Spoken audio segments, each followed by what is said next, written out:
Hello everyone, this is Surf, and today we're talking about a very important topic for anyone whom it may concern, that being how to lead a nation. If you're excited for this, if you're excited for what I do and you like what I do, subscribe to the video, subscribe to the channel, like the video, tell your friends, and we are going to dive right on in.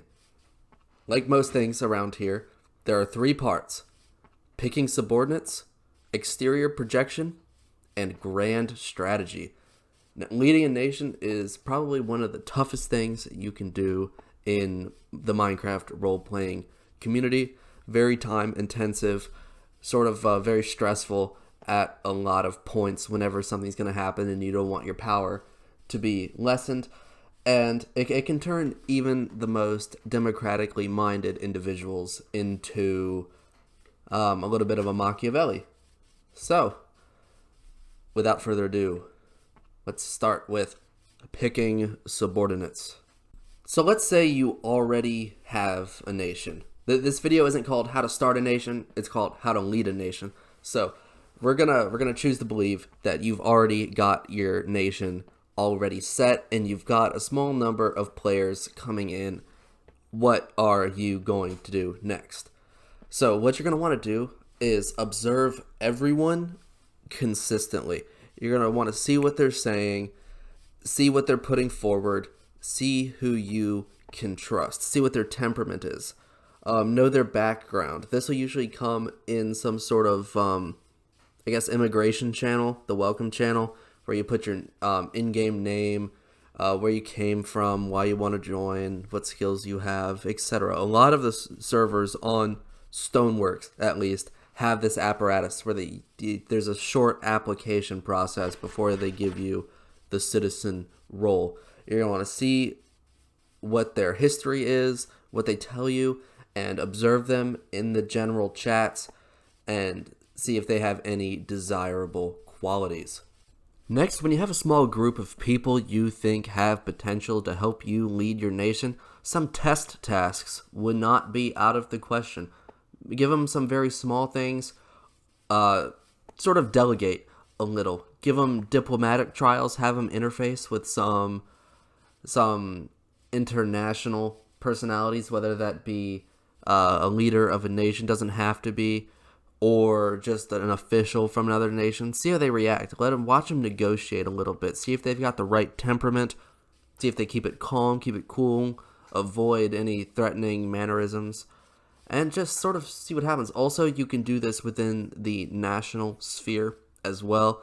Maybe give them a small officer role within the military, or maybe just any sort of responsibility within the nation to see how effectively they can lead people and accomplish their tasks.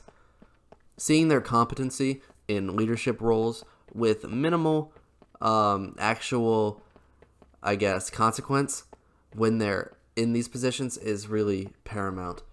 Next is experience, and the bigger your nation gets and the more prominent it gets, the more likely people who actually have a big history on Stoneworks will come to visit you. And from there, you're going to want to check them out. Make sure you sort of vaguely know where they're coming from and if there are any ulterior motives to them showing up.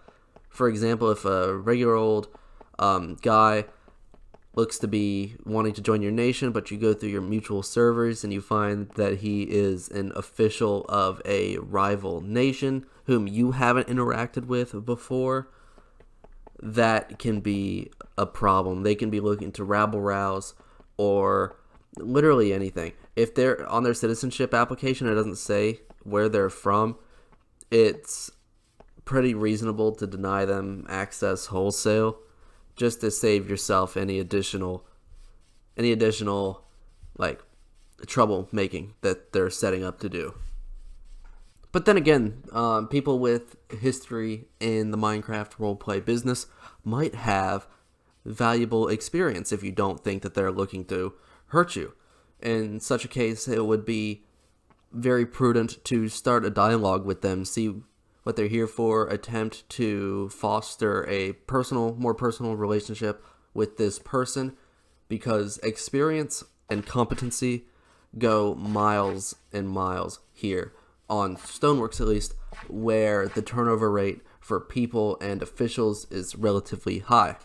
Even the most experienced and well-renowned nations can completely collapse if the next person in charge does not appoint someone who is hyped for the job. If you're leading a nation and you're trying to find a successor and you pick someone who is really not up for it, and no matter how well established or respected your nation is, it can crumble very, very quickly. Moving on to section 2, exterior projection. One of the practices I've seen that I really like are the theming of announcements. Whenever you make an announcement, you can put your flag at the bottom of it or write in a very specific style in order to make people recognize you whenever they see that announcement. They're scrolling through e-national announcements or our national announcements looking for anything juicy in particular, and they say, oh, COG has posted something, or Araka has posted something, or Aristios has posted something, and they can tell, like, right off the bat because of the writing styles and if they post their flag. I know that's something Barbarossa used to do. They used to speak in that little pirates dialect and post their little Kraken flag. And that is something that I always knew when I saw it. This was something that directly concerned this or that nation. The next thing you're going to want to do is keep crisis well away from the global community.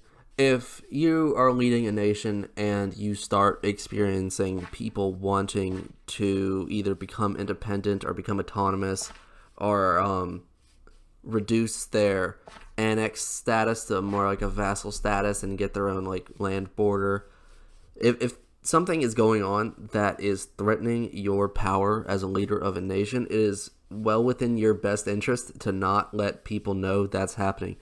If people know that you're experiencing difficulty or people want independence, your enemies are people that are looking to capitalize on your misfortune, can start diplomatically interfacing with this rogue element in order to help themselves and weaken you.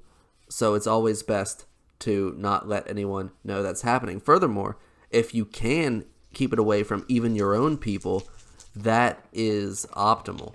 Like if you hear from a governor that he wants independence or something, and you go over and talk to him and try to smooth things over yourself instead of him trying to campaign for himself and gather support in the global or national community, if you can get him alone before then, that is optimal. That is what you should be shooting for. Also, if you're doing these steps here and you're still getting leaks or you're still hearing news about it from other nations or the global chat in general when you're trying to keep a crisis down, you have a leak. There are people who are reporting the inner goings on of the nation to other nations, and that should be investigated. It is well within your best interest to figure out who is reporting to who and put a stop to it. Next, aside from keeping any threats away from the zeitgeist of the people, you are going to really want to celebrate your accomplishments globally. You're going to want to announce them in the national and the global channels, celebrate people, congratulate people and deeds, let people know that you appreciate them, and whoever is responsible, you should give them personal credit for all of that. Also, definitely throw parties and festivals that are open to everyone on your respective server. I know Yazuma on Stoneworks does this, where they have festivals and they have parties every once in a while, and their friends and allies and whoever are able to attend these, and that just spreads good PR about your nation and you in particular as being the leader. It shows that you are actively doing things, and not only are you doing things, that you're successful at doing these things, and people will give you credit for it. The third and final category we have here is grand strategy. And grand strategy is the mix of long-term and short-term goals in order to accomplish the best interest of your nation, whatever that may be. And starting with short-term goals. Short-term goals are things like ensuring stability, making sure no one is trying to rebel against you. That should be happening constantly. You're going to be relying on any subordinates that you pick to report to you any untoward individuals that are agitating within your nation. Also, short-term goals should include roads and building projects. If you want to build a town, you want to build a house, you want to build a general store, those I'd all consider to be short-term goals. Also, RP national events, roleplay national events. If you want to do something like COG, where you had the zombie virus or whatever for Halloween, or just any national event where RP is the main goal, it can be anything. That is something that is maybe like a week or two max. Really see how that goes, see what happens. Next are your long-term goals. Long-term goals are things that are really intensive and things that you can't accomplish in maybe a week or 2 weeks. This includes things like expansion, taking land off of others, whether by purchase or by force. Also, alliance networks. Forging and maintaining alliance networks are great short-term goals for you. The next, international organizations, things like the UNE, the library projects, international global road building projects, things like that. Things you can't do alone, and within 1 or 2 weeks. You're going to be working with a lot of people on long-term goals. And that is something that you should be pursuing as a nation leader in tandem with your short-term goals. Short-term goals should be constantly rotating, and long-term goals should be also constantly rotating, but at a much slower pace to ensure success. Lastly here, we have constant civil maintenance. This includes the formation of an intelligence network. I already have a video on spy networks and all of that. I encourage you check that out. And what you're going to want to do, this goes in hand with making sure no one's rabble-rousing and using your subordinates to make sure no one's about to betray you or anything like that. The intelligence networks are key because you're not going to be on all the time. You're not going to be constantly keeping up to date with your nation's general chat, or if you have subdivisions within your state, their own discords. You're probably not going to be staying up to date on absolutely all of that all the time. That's when the intelligence network comes in. Someone's going to report it to you, and now you know. Next is the reliance on civil documents, such as constitutions.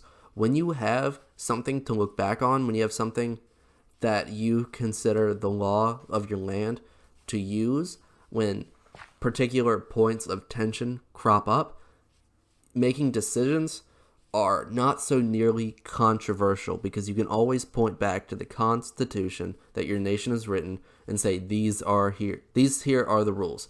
And anyone who is not abiding by them are obligated to be shut down in whatever unconstitutional effort they are putting forward. Next, and lastly, for the last section of the last category, is reliance on subordinates. You cannot run the entire nation with just one guy. You're going to need lieutenants. You're going to need guys who are taking care of very specific tasks, either new citizenship of the nation, or road making, or someone leading the military, and people who are lording over certain geographical areas within your nation. The reliance on these people will take the load off of you in absolutely amazing ways to make managing your nation much more manageable. And so you can have a lot more fun doing it as well. But tell me what you think in the comments. If you've led a nation or are still leading a nation, give your fellow man some pointers, give them some wisdom, tell you what you think. If you haven't led a nation before, tell me what you think. Did you find any value in what I'm saying here? Keep me up to date and have a little civil discourse in the comments. If you liked the video, subscribe to the channel, tell your friends and everything, and I will be back with more in a little bit. And I'm doing pretty good.